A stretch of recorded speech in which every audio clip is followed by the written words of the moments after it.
ایک بیٹی ہے,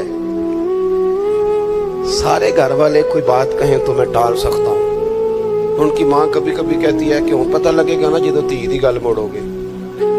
تو میں نے کوئی پی ایچ ڈی تو نہیں کی بیٹیوں کے حقوق پہ, میں کوئی اس پر ایم فل کا مقالہ تو نہیں لے کے آیا, میں نے کوئی ریسرچ تو نہیں کی کہ بیٹی سے پیار کرنا چاہیے, میں نے کوئی دیکھا تو نہیں کلیجہ پھاڑ کے کہ بیٹی کے دل میں میرے لیے پیار کتنا, یہ دیکھا تو نہیں.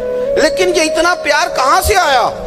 یہ جو بیٹی کے جانے کا, حالانکہ بیٹی نے جانا ہوتا ہے, یہ بیٹی کے جانے کا تصور کر کے لوگ رو پڑتے ہیں. یہ جو زندگی لگا دیتے ہیں کہ میری بیٹی خوشحال رہے, اس کے گھر میں رونق رہے, اس کی طرف سے ٹھنڈی ہوا آئے, تو یہ وہی لوگ ہیں, یہ وہی انسان ہیں, یہ وہی زمین ہے جس زمین پر لوگ بیٹی کو مارتے بھی نہیں تھے, زندہ بچی پیدا ہونے والی گڑھا کھود کے اس میں رکھ کے مٹی ڈال دیتے تھے, زندہ بیٹیاں دفن کر دیتے تھے.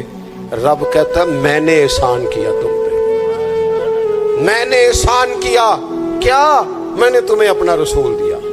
لقد من اللہ علی المؤمنین اذ بعث فیہم رسولا, میں نے تمہیں رسول دیا. اس رسول نے نا تمہیں کر کے دکھایا کہ بیٹی کے ساتھ کیا کرنا ہے. جب بھی سیدہ فاطمہ آئی حضور اٹھ کے کھڑے ہو گئے, بیٹی کا ماتھا چوما, اپنی جگہ پہ بٹھایا, اعزاز دیا, کرم کیا.